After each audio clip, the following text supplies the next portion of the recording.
Assalamualaikum warahmatullahi wabarakatuh.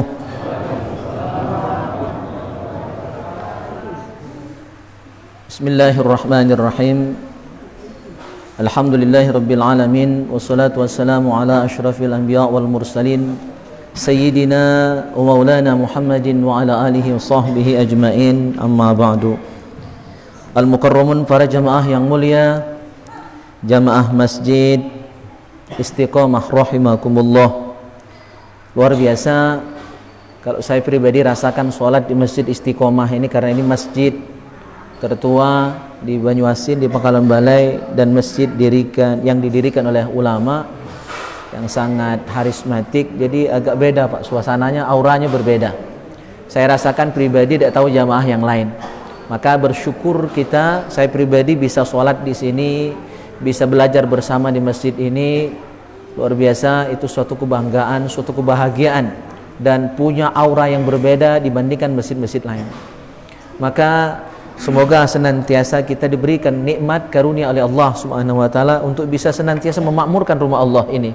Bil khusus jamaah yang dekat-dekat sini, untuk bisa senantiasa memakmurkannya dengan kegiatan ibadah, pengajian dan lain sebagainya.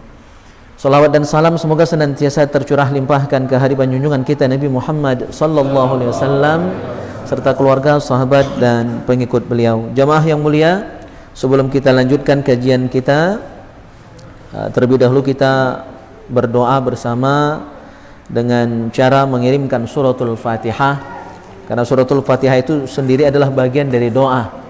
Walaupun tidak ditambah dengan doa lain, dengan membacakan Al-Fatihah itu sudah doa yang mustajab, itu doa yang luar biasa. Pertama kita berdoa kepada Allah Subhanahu wa taala dengan membacakan suratul Fatihah nantinya kepada Ananda Amelia Novia Sari binti Didin Suwardin,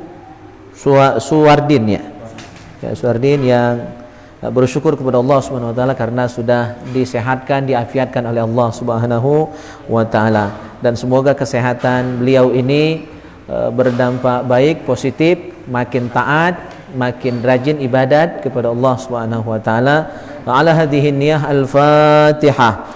A'udzu billahi minasy syaithanir rajim. Bismillahirrahmanirrahim. Alhamdulillahi rabbil alamin. Ar-Rahmanir Rahim. Maliki yaumiddin. Iyyaka na'budu wa iyyaka nasta'in. Ihdinas siratal mustaqim. Siratal ladzina an'amta 'alaihim ghairil maghdubi 'alaihim waladdallin. Amin. Yang kedua, kita bacakan suratul Fatihah yang kita hadiahkan kepada almarhum almarhumah yang namanya akan kita sebutkan. Yang pertama Haji Zabidi Majid, Hajjah Siti Ajamiyah, Hajjah Yunihar, Haji Zainal Abidin, terus Ibu Herlina dan Intizam Rahmadi Syai'ulillahumul Fatihah. A'udzu billahi minasy syaithanir rajim. Bismillahirrahmanirrahim. Alhamdulillahi rabbil alamin. Ar-Rahmanir Rahim. Maliki yaumiddin. Iyyaka na'budu wa iyyaka nasta'in. Ihdinas siratal mustaqim. Siratal ladzina an'amta 'alaihim ghairil maghdubi 'alaihim waladdallin. Amin. Hadirin yang mulia, sedikit kami sampaikan kenapa orang kita dengar-dengar baca Fatihah itu, supaya tidak kita ikut-ikutan orang yang tidak suka dengan pembacaan suratul Fatihah itu. Dalam kitab Khazinatul Asrar, ini materi dadakan saja, ya. Dalam kitab Khazinatul Asrar halaman 113, silakan baca kalau ada kitabnya, ya. Halaman 113 disebutkan Allah punya 104 buah kitab, 100 berupa suhuf dan 4 berupa kitab. Kalau suhuf itu hanya lembaran-lembaran, nah itu berjumlah 100. Kalau kitab ada 4. Seluruh kitab Allah yang 104 itu ada di Al-Quran 30 juz yang berjumlah 114 surah, 6.666 ayat. Itu angka yang paling terkenal tentang jumlah ayatnya. Seluruhnya ada di Al-Quran 30 juz itu, seluruh kitab Allah. Dan intisari dari Al-Quran 30 juz yang 114 surah itu ada di dalam surah Al-Baqarah yang 2 juz lebih. Jumlah ayatnya 286 ayat. Kalau ditambah basmalah maka 287 ayat. Nah, intisari Al-Quran itu ada di Al-Baqarah. Nah, intisari Al-Baqarah yang merupakan intisari Al-Quran 30 juz ada di mana? Di Al-Fatihah. Maka Al-Fatihah itu tidak tergantikan dengan surah lain, tapi surah lain bisa digantikan dengan apa? Al-Fatihah tidak tergantikan dengan surah lain, tapi surah lain tidak bisa mewakili, tidak bisa menggantikan Al-Fatihah. Maka salat kalau 4 rakaat 4-4-nya baca Al-Fatihah, ya, tapi tidak bisa diganti dengan surah lain, tidak sah salatnya, ya, gitu. Maka luar biasa fadilah dari suratul Fatihah ini. Sekali baca suratul Fatihah thulutsail Quran, ya, nilainya setara dengan 2/3 Al-Quran. Yang terkenal itu kalau baca kulhu sepertiga Al-Quran, 3 kali baca kulhu khotam Al-Quran 30 juz sekali nilainya. Berarti kalau baca Al-Fatihah 2 kali itu lebih dari 30 juz, karena 2/3 bukan setengah, ya, 2/3. Jadi lebih dari setengah Al-Quran itu sekali membaca suratul Fatihah. Berarti kalau membaca Al-Fatihah 2 kali, barusan tadi kita 2 kali, ya, maka nilainya setara dengan khotam Al-Quran 30 juz lebih dari sekali. Masih nyosok Pak Yudi, masih nyosok. Nah, itu luar biasanya fadilah membaca suratul Fatihah. Maka jangan tidak semangat. Insyaallah nanti akan kita kupas lebih dalam di kesempatan yang lain. Jamaah yang mulia, kita sampaikan dulu bahasan pertama kita tentang 20 amalan yang akan menjadi penyelamat kita di kubur dan di akhirat nanti. Baru sempat kita bahas 8 dari 20 itu. Kita bahas yang ke-9. Rasulullah, masih mimpi Rasulullah sallallahu alaihi wasallam, wa ra'aitu rajulan min ummati yattaki wahjan nar wa shiraraha biyadihi an wajhihi. Aku melihat dalam mimpi, kata Rasulullah sallallahu alaihi wasallam, ada seorang umatku yang menjaga dirinya, menyelamatkan dirinya dari jilatan api neraka. Ya, jadi api nak membakar mukanya, hendak membakar tubuhnya. Api neraka sudah nak nangkap, nak menjilat-jilat tubuhnya. Faja'athu sadaqatuhu fasarat sitran ala wajhihi wa zillan ala ra'sihi. Tiba-tiba dia diselamatkan oleh sedekahnya. Jadi datanglah pahala sedekahnya nolong dia sehingga sedekah tadi menutupi tubuhnya, ya, menutupi mukanya, menutupi kepalanya sehingga tidak jadi dibakar oleh api neraka. Api neraka tadi jadi tameng, jadi benteng yang melindungi dia dari api neraka. Sedekahnya itu menjadi pelindung dia, ya. Maka rajin-rajin sedekah walaupun cuma segelas teh, sebotol teh, ya. Apalagi ada kanti, luar biasa, ya kan? Ba'dal Isya ini nanti diundang untuk peringatan berapa tadi, setahun meninggalnya almarhum. Itu jangan datang kalau tidak ada halangan. Cuma kami mohon maaf Pak Ketua KG tidak bisa hadir karena juga akan menghadiri peringatan 3 hari meninggalnya ananda dari saudara kita Haryadi yang meninggal dalam kandungan. Sudah 2 hari meninggal dalam perut. Ya, jadi bayi meninggal dalam perut sudah 2 hari baru ketahuan, baru tahu ketika sudah di rumah sakit. Nah, jadi kami karena beliau ini anggota Bikers Fisabilillah, kami mungkin ke sana dulu, ya. Jadi mohon maaf nanti tidak bisa bergabung. Nah, yang lain silakan bergabung, karena itu bagian dari amal soleh kita semua. Jadi sedekah kita sekecil apapun itu bisa menolong kita. Bahkan dalam hadis Bukhari disebutkan, ittaqin nar walau bisyikki tamratin. Jagalah diri kalian dari api neraka, selamatkan diri kalian dari api neraka walau bisyikki tamratin, meskipun cuma sedekah sebanyak setengah biji kurma. Bayangkan, kecil kurma itu tadi. Nah, bukan sebijinya, setengah. Ya. Kurma tadi belah dua, sebelahnya tubuh makan, sebelahnya tubuh sedekahkan. Itu sudah menjadi penolong kita dari neraka. Apalagi sedekah kurma berkarung-karung, Masya Allah ya. Atau sedekah yang lain juga. Nah, itu intinya sedekah dapat menolong gitu. Mula datang baru kantinya tadi kan baru disebutkan, baru diomongin, Masya Allah, kabul ya. Baca niat pula ya. Yang ke-10, wa ra'aitu rajulan min ummati akhadathu az-zabaniyah min kulli makan. Aku melihat ada seorang di antara umatku, kata Rasulullah, yang disiksa oleh malaikat zabaniyah dari segala arah.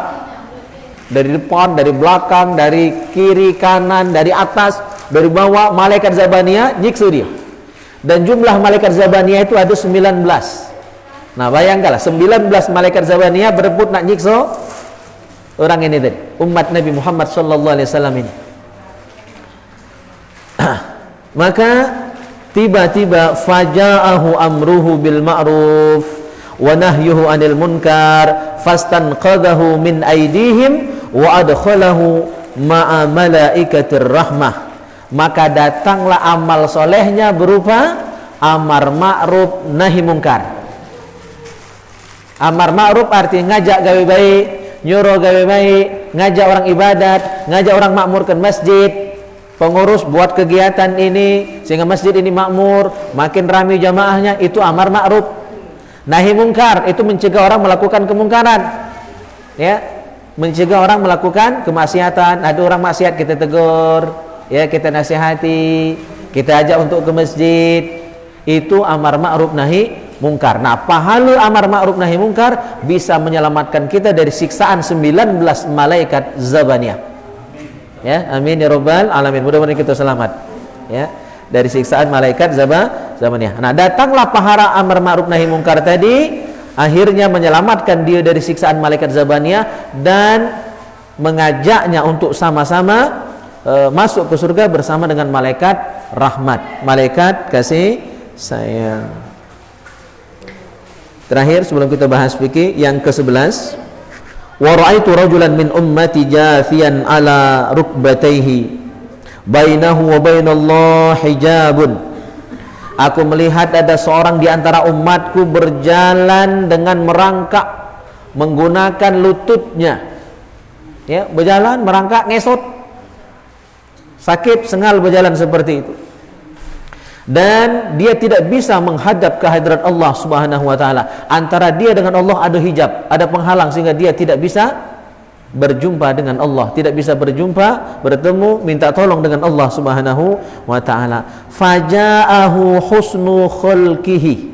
Faja'ahu husnu khuluqihi. Fa akhadha bi yadihi fa adkhalahu 'ala Allah.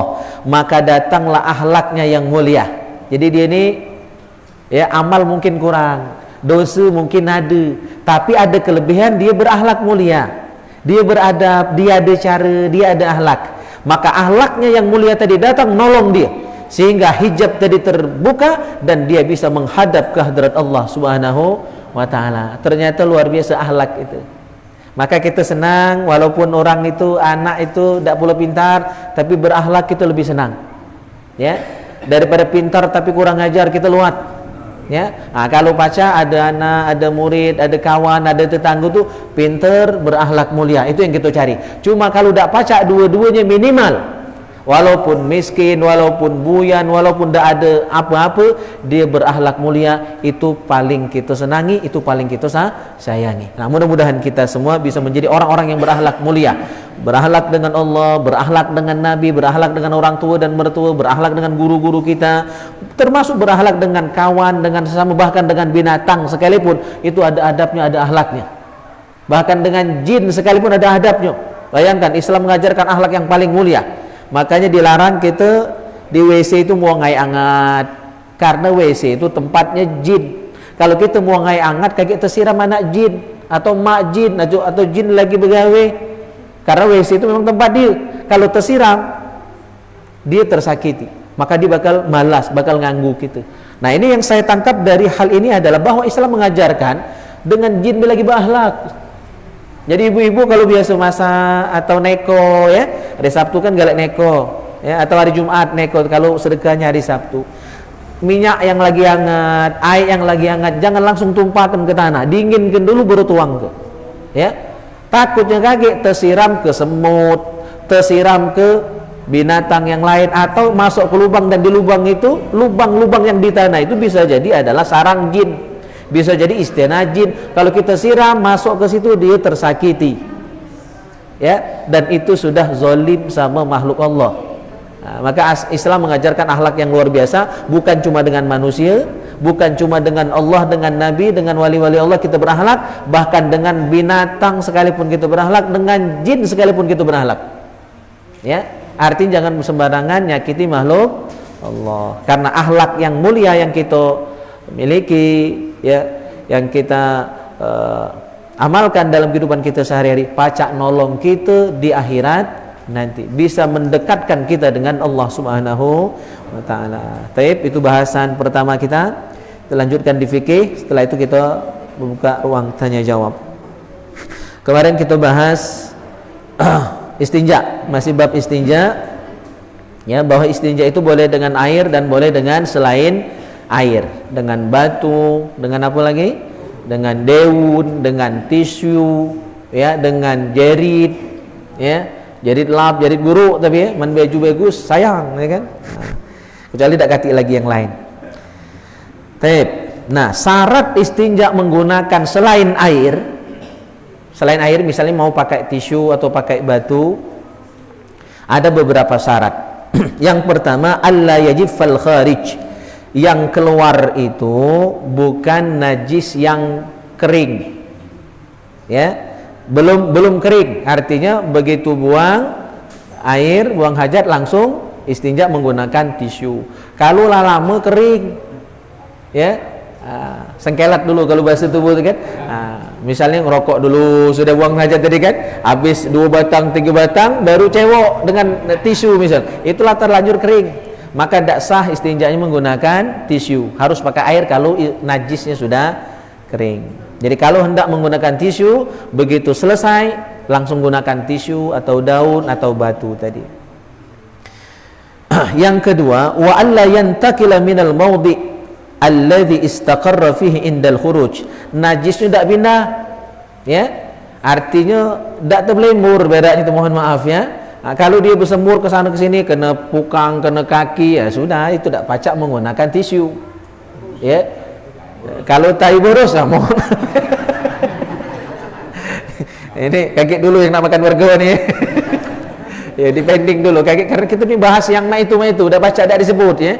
Nah, mohon maaf kalau yang terberak boros tidak pacak istinja menggunakan batu atau tisu tadi, harus menggunakan air, karena pasti mercik ya kemana-mana itu, ya kan. Kecuali mungkin barangkali di jembatan, di sungai, nah itu langsung nyemplung kan, tidak akan mercik. Cak di WC terpanjang di dunia itu kan di sepanjang Sungai Musi, ya, nah itu kan banyak WC terpanjang di dunia itu, di Bong itu kan langsung nyantum dia.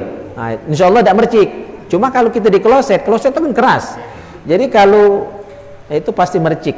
Nah, jadi kalau dia sudah pindah tempat, bahasa fikihnya ya, tidak sah istinja menggunakan selain air, jadi harus pakai air. Yang ketiga, wa alla yatajawaz as-safha wal hasyafah. Nah, najis tadi ya, tidak melewati, tidak melampaui, mohon maaf, vagina untuk perempuan, dan hasyafah ya, kepala burung ya itu. Jadi artinya tidak bersemur kemana-mana juga. Jadi dia najisnya sedikit, hanya di batas itu saja. Wa alla yatra alaihi ajnabiyyun najisun mutlaqun aw tahirun ratbun, atau syarat yang keempat, tidak dicampuri dengan najis yang lain, Ya, jadi murni cuma najis yang dikeluarkan itu saja. Kalau bercampur dengan najis lain, kena najis lain, maka tidak bisa istinja menggunakan batu atau tisu atau yang lainnya. Wa yusannu liqadil hajat alla yaqdiyaha fi ma'in rakidin wala fi ma'in qalilin jarrin. Nah, untuk kita yang buang hajat, ya, itu sunnah tidak membuang hajat itu di sembarang tempat. Misalnya di air yang tak ngalir. Kalau sekarang alhamdulillah banyak WC. Kalau zaman dulu kan itu beladikutan, ya, bawa cepedak, bawa duren, bawa duku, ya kan. Alhamdulillah penyasin lah berubah. Kalau dulu, ya, saya masih SD itu masih galak juga tuh. Asal pagi-pagi terbelemur, berlari ke bawah cedak. Jadi kalau zaman dulu banyak rambutan, telanan itu rata-rata itu hasil dari tanaman tak sengaja itu, ya. Itu tanaman tak sengaja. Jadi dilarang buang air di air yang tidak mengalir. Misal yang berenang di kolam renang, ya, jangan sambil berenang itu sambil buang air di situ. Makanya saya tidak seret mandi di kolam renang itu. Pasti ada bayi yang terbuang di situ, ya, terbelemur, ya. Ya, kemek, ya kan. Kalau buang air besar mungkin tidak, tapi buang air kecil cetol itu. Apalagi lama main mandinya. Wala fi mahabbin rih, tidak boleh juga buang hajat itu di tempat arah angin bertiup, di arah mata angin, ya.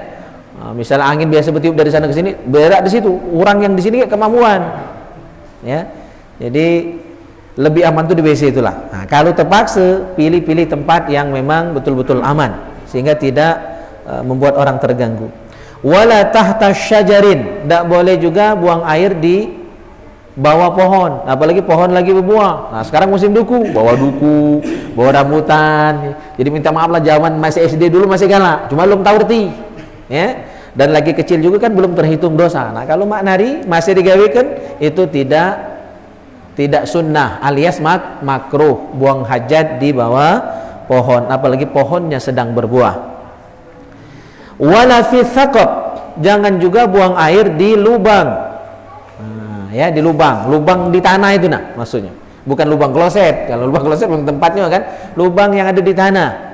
Takutnya ada binatang, ada lalau beruang, mungkin itu lubang semut, ya, atau lubang apa lagi, jangkrik dan lain sebagainya. Bahkan bisa jadi itu lubang jin, rumahnya jin, ya. Nah, kalau kita buang hajat di situ, kalau dia binatang terganggu, bisa mati, kan panas itu, ya, hangat kan, berbusa-busa belum.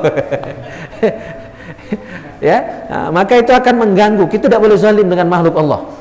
Ya, jadi buang hajat itu jangan saling ganggu, ya. Nah, apalagi sangat berbahaya kalau lubang itu adalah lubang jin. Dia akan balas dendam, Pak.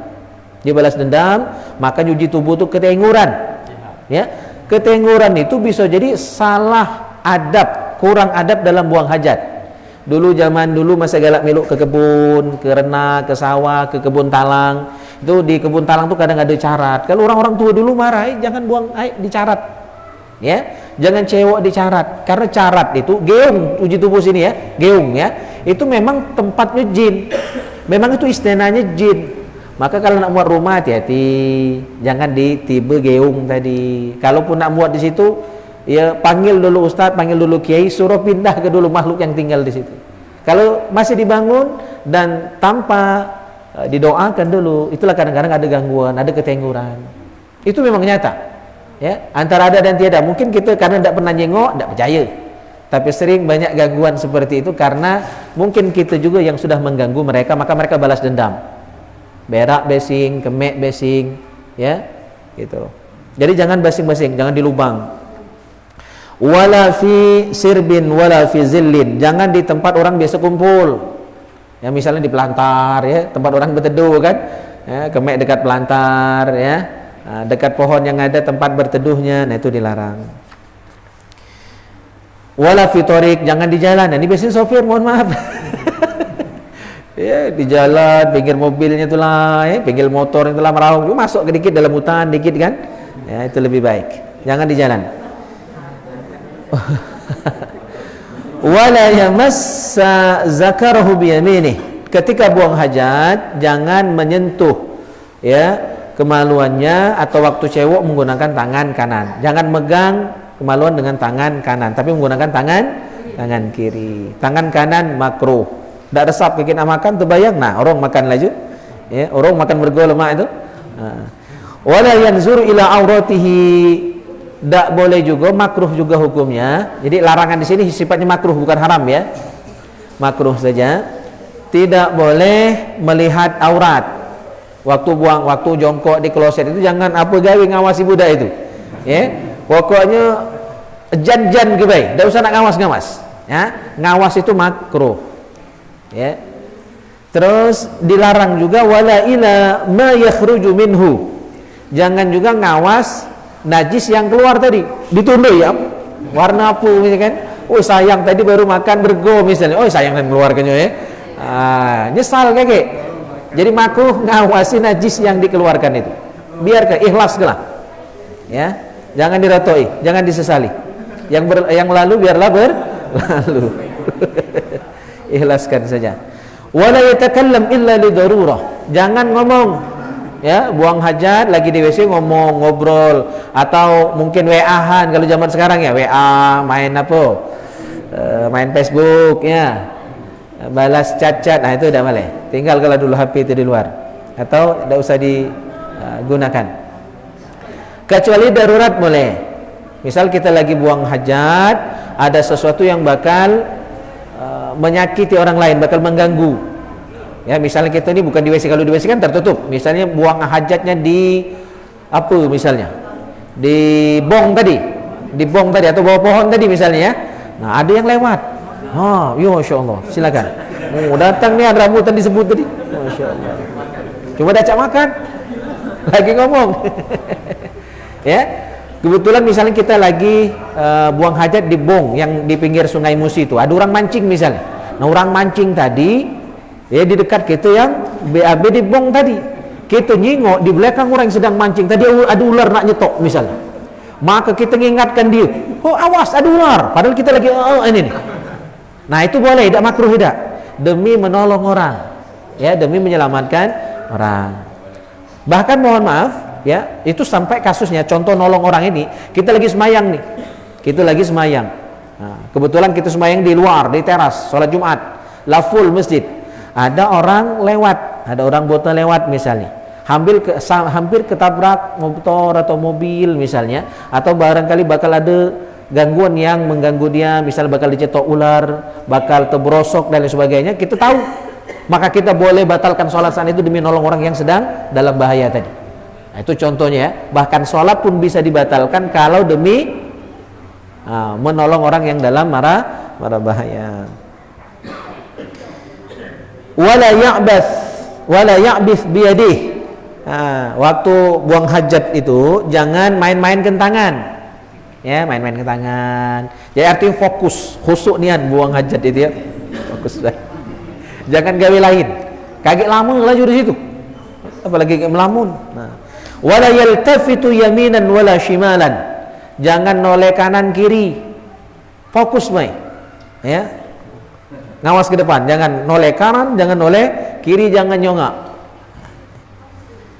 Wa yastarhi qalilan. Wa yastarhi qalilan itu ketika istinja tadi lembut, jangan kasar ya, lembut baik, kagak lecet. Indal istinja, ketika istinja itu dengan cara yang rileks, dengan cara yang lembut. Wa yastatiru 'anil 'uyun, dan menutup dirinya dari mata, artinya di tempat yang tertutup buang hajatnya. Kalau di WC, alhamdulillah di WC, kalau udah kati WC minimal bertabir ya, atau dialingi sesuatu yang bisa menghalangi dia dari pandangan orang. Nah, makanya dilarang pinggir jalan itu tekan terjengok itu ya, orang lalu lalang terjengok ketika buang hajat di pinggir jalan. Wa yastabri'u minal baul 'indan qita'ihi. Nah, ini sunnahnya ketika kita buang hajat, sudah selesai BAB ya, atau buang air kecil, itu sunnahnya istibro. Istibro ini menuntaskan buang hajat kita.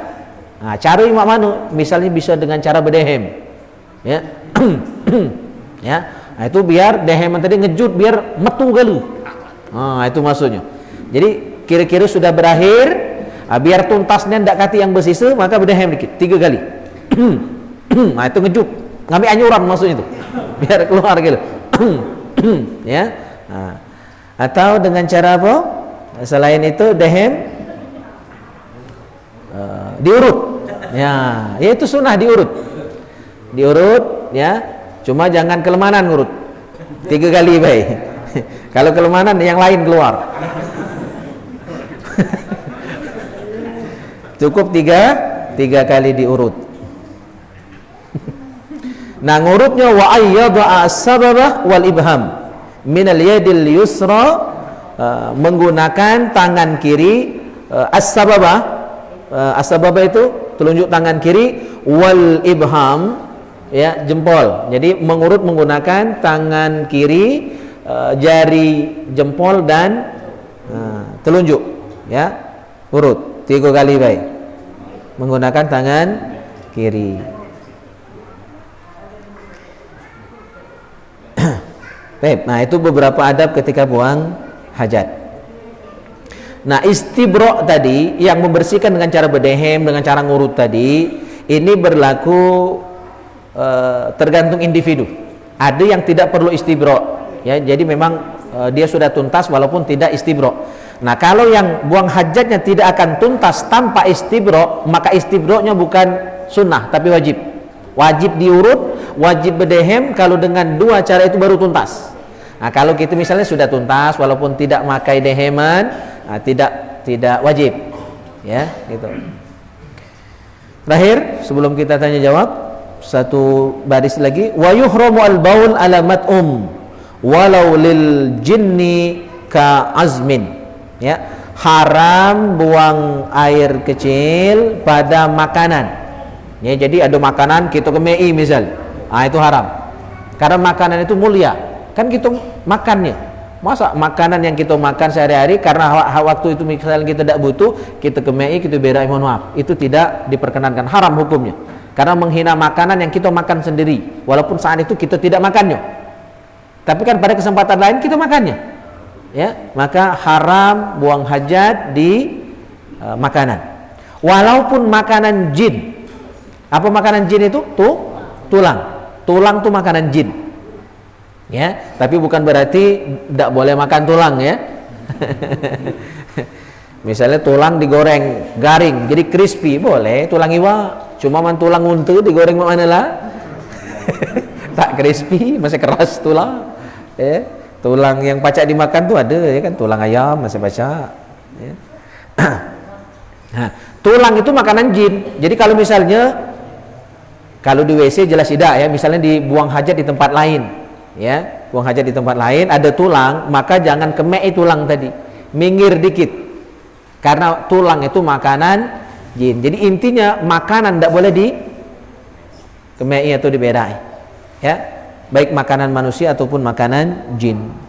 Wa alama kutiba alaihi muazzam ka ismillah, dan haram juga buang hajat di tulisan yang ada nama Allah. Ada kertas bertuliskan lafzul jalalah, ada nama Allah ya, selamatkan dulu, jangan buang hajat di situ. Wa qabru muslim, kuburan orang Islam, berak di kuburan, kemek di kuburan, haram ya, dosa. Duduk be lagi dilarang ya, apalagi sampai buang hajat di kuburan. Wa fi masjid walau fi ina'in, termasuk haram juga buang hajat di masjid ya, walaupun di badai. Misalnya kita lah kebelet ini ya, ambil kantong kemek, posisi kemek dalam ruangan masjid. Nah, walaupun di badai seperti itu tetap haram, pakai botol misalnya ya kan, tapi lokasi buang hajat tadi di masjid, walaupun di badai itu haram, apalagi terbelemurnya di masjid. Nauzubillah ya, gitu. Nah, inilah beberapa yang diharamkan dalam masalah buang hajat ini. Tidak boleh di makanan, tidak boleh di tulisan yang ada nama Allah, atau di kuburan orang Islam ya, terus di masjid walaupun di badai. Nah, haram buang hajat di tempat-tempat ini. Taib, sampai di sini ada yang ingin ditanyakan, silakan. Dikit lagi lah, Bet. Allah. Bismillah.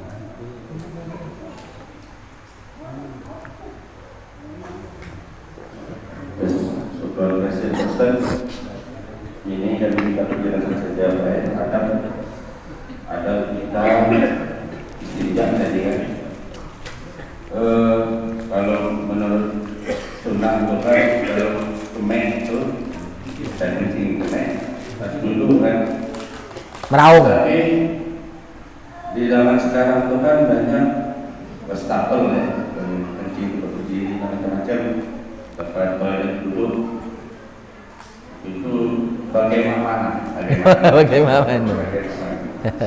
Terus tadi banyak ada Pak Ustaz jelaskan, tetapi belum tersampaikan kepada saya karena di sana dulu ada juga Ustaz Pak Rasid Pak ya, bahwa di dalam toilet itu kita tidak boleh berkaki-kaki, tapi secara ini tadi kita dengar harus sampaikan. Iya, tidak boleh ngomong. Tidak boleh ngomong, apalagi ya sebenarnya itu inspirasi Tuhan para di sekarang toilet menciptakan apa berhasil. Jadi kalau jelas bahwa di dalam toilet itu kita tidak boleh menyanyi, malah kita terdengar bersolawat kadang. Anda tidak tahu ya, mungkin saja kan.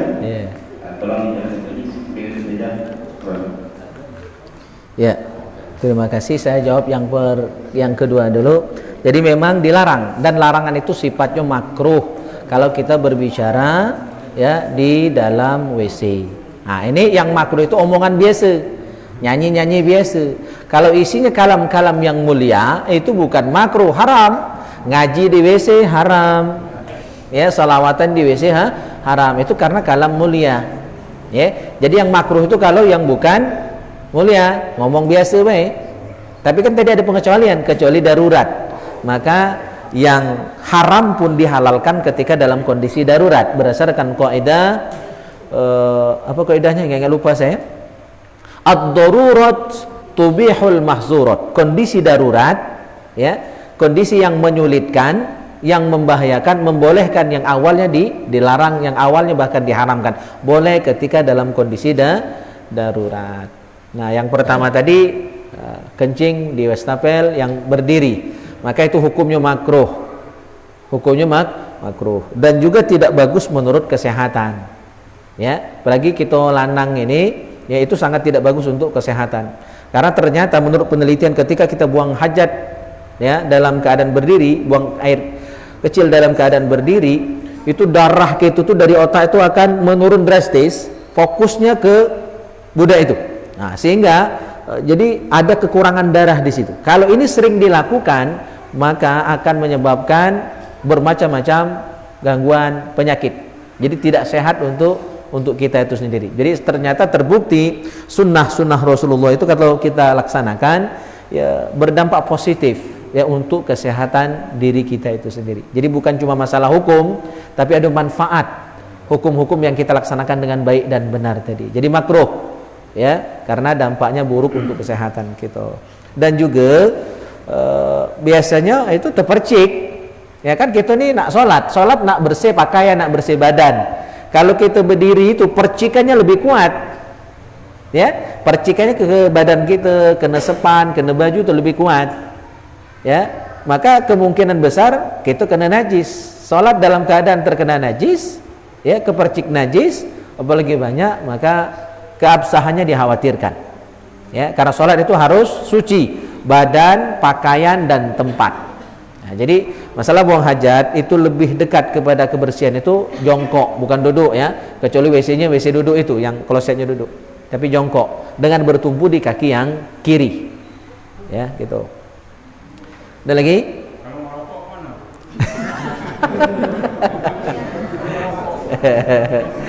Ya, kalau ngerokok itu hukum merokok sendiri kan hilafiyah nih ya. Ada yang bilang makruh, ada yang bilang haram. Nah, jadi kembali kepada hukum itu saja. Iya, iya. Iya. Kalau untuk buang nyamuk mungkin ya. Silakan. Waalaikumsalam warahmatullahi wabarakatuh. Nah, di sini Pak Ustaz saya mau bertanya tentang sholat. Bagaimana Pak Ustaz seandainya kita sholat maghrib, cuma kita terbawa 2 rakaat misalnya, atau lupa misalnya satu. Nah yang kedua misalnya kita sholat itu tanpa memakai doa kunut, bagaimana solusinya Pak Ustaz? Iya. Ya. Yang pertama, sholat maghrib cuma dilaksanakan 2 rakaat. Dia jelas tidak sah, ya, karena bukan hanya kurang rukun, kurang 1 rukun saja tidak sah, apalagi sampai kurang rakaat. Ya, kurang 1 rukun saja, atau tidak kurang 1 rukun, tapi salah dalam pelaksanaan rukun tadi, maka sholatnya sudah batal, tidak sah. Tapi kan tetap ada solusi, ya, bukan begitu tidak sah itu selesai urusan, masih ada solusi. Begitu misalnya kita sudah salam, terkenang, wah aku tadi cuma 2 rakaat labetnya, ya, waktunya masih dengar, ya, antara selesai tadi yang kurang rakaat dengan teringatnya itu tidak lama, baru sebentar, baru sudah selesai salam terkenang, atau ada yang beritahu, awak tadi cuma 2 rakaat sembahyang, langsung cepat berangkat lagi, tambah lagi 1 rakaat yang tinggal tadi. Nah, sudah selesai, sebelum salam nanti sujud sahwi. Jadi ada solusi. Dan itu langsung dipraktekkan oleh Rasulullah. Pernah kejadian Rasulullah sholat asar, ya, 4 rakaat. Ternyata pas 2 rakaat Rasulullah salam. Sahabat Nabi, nah sudah salam tadi Rasulullah langsung keluar. Nah sahabat Nabi tidak ada yang berani nanya, kan segan sama Nabi, ya. Abu Bakar, Umar, Utsman, Ali, tidak ada yang berani nanya. Akhirnya ada orang dusun, orang Arab Badui, namanya Zul Yadain. Nah orang dusun kan biasa kan, apa tuh belala belulu ngomong gitu kan, dia selonong boy baik. Nah dia yang berani, ya Rasul, salat hari ini memang dikurangi rakaatnya atau engkau lupa? Oh aku lupa uji Nabi. Nabi masuk lagi, nambah lagi 2 rakaat. Nah itu dasarnya, kalau kurang tinggal tambah, kalau belum lama.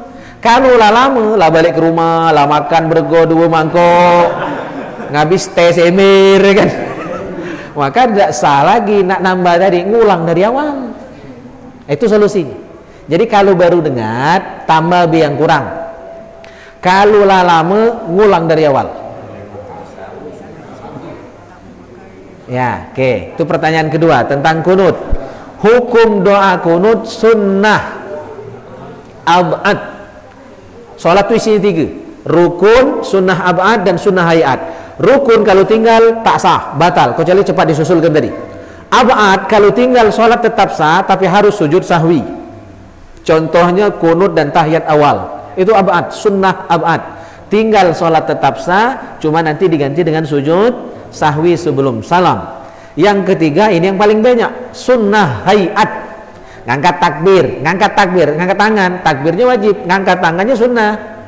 Bersedekap ini sunnah hayat, ya, baca amin sunnah hayat, baca surah sudah al-fatihah sunnah hayat, tasbih, ruku, sujud itu sunnah hayat, baca sami Allahu liman hamidah sunnah hayat, baca rabbana walakal hamd itu sunnah hayat. Nah sunnah hayat ini kalau tinggal sholat tetap sah, ya, dan tidak harus sujud sahwi. Nah kembali ke pertanyaan tadi, dari 3 macam isi sholat, rukun, ab'ad, dan hayat, doa kunut termasuk ab'ad. Berarti kalau tinggal sholat tetap sah, tapi nanti diganti dengan sujud sahwi. Mana kalau tak sujud sahwi juga, sholat tetap sah, tidak batal, cuma kurang sujud.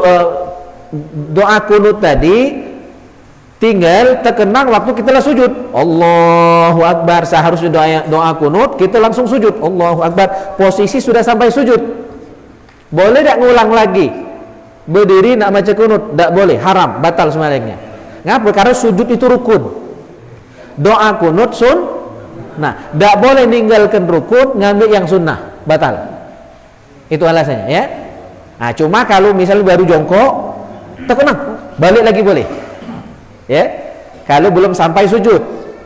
Kalau lah sudah sujud, langsung saja sujud, nanti diganti dengan sujud sahwi. Oke, jelas? Masih waktu? Ya. Sikok lagi, ya. Ya, silakan. Ya, 2 lagi nanti. Ustaz, kalau tai binatang saat kita sholat tapi makmumnya tidak bagus, bukan dari rumah kami tersebut kan, tapi baunya di rumah orang lain, kalau kita sholat terganggu tak? baunya tuh. Oh iya ya. Kalau baunya jelas mengganggu, tapi karena jauh tidak membatalkan sholat kita. Cuma tak lemak be, tak sedap ya kan, mamunya busuk ya kan. Nah ya. Nah, itu mengganggu konsentrasi tapi tidak membatalkan sholat. Nah, kecuali kotoran itu bersentuhan dengan kita. Nah, itu yang membatalkan. Kalau cuma mamunya ke kita, tidak apa-apa. Iya. Ya, silakan Pak, terakhir mungkin ya. Assalamualaikum warahmatullahi wabarakatuh. Waalaikumsalam warahmatullahi wabarakatuh.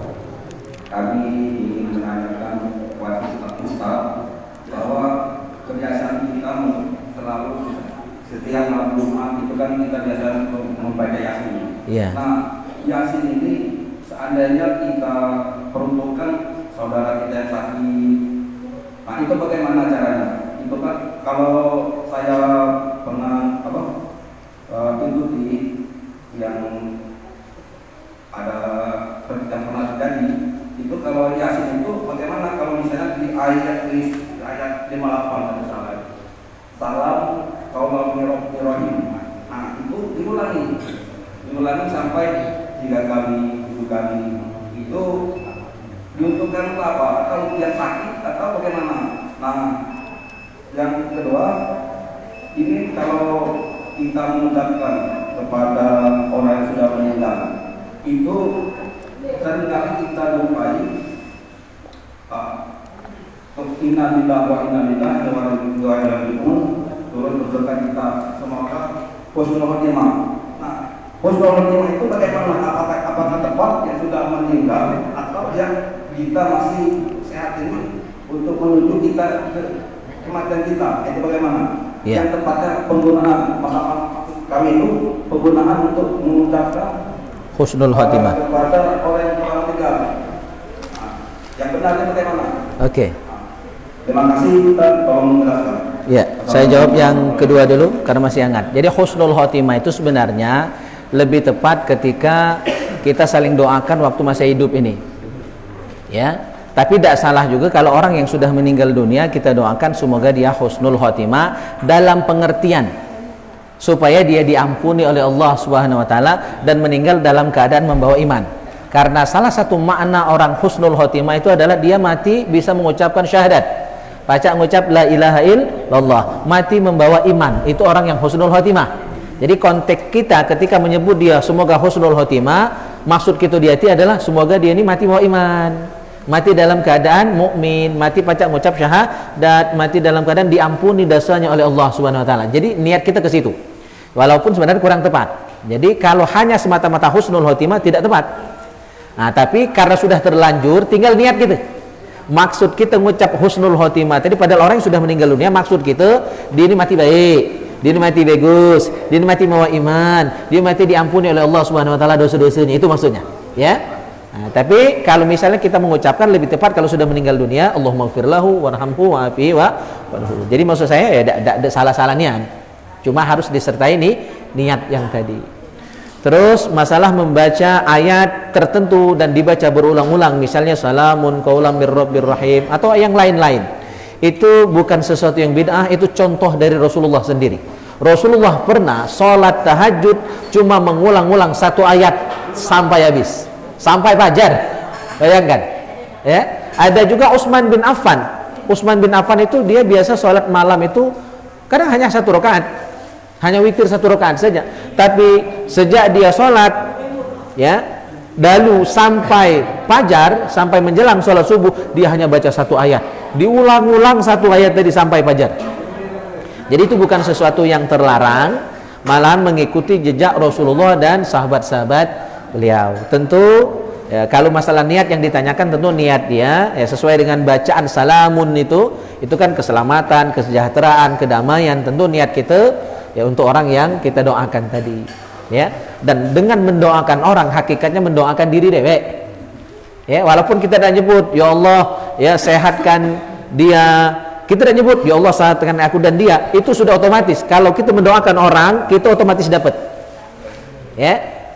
Apalagi memang disebut ya Allah sehatkan dia, aku juga minta sehat ke, nah, disebut itu tambah lagi. Tapi walaupun tidak nyebut kita ya, kita hanya mendoakan orang lain saja, ya Allah semoga dia disehatkan ya, itu sudah kita otomatis dapat Ya, otomatis dapat. Karena yang mendoakan kita balik malaikat.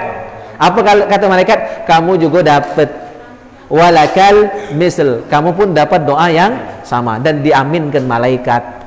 Ya, gitu. Tapi ini saja mungkin karena sudah tiba waktu Isya, kita cukupkan cawisan kita malam hari ini sampai di sini. Mudah-mudahan manfaat dan berkah untuk kita semua ilmu yang kita pelajari malam hari ini, dan tentu harus kita praktekkan, kita amalkan dalam kehidupan kita sehari-hari. Kita tutup dengan doa kafaratul majlis. Subhanakallahumma wa bihamdika asyhadu an la ilaha illa anta astaghfiruka wa atubu ilaik. Wassalamualaikum warahmatullahi wabarakatuh.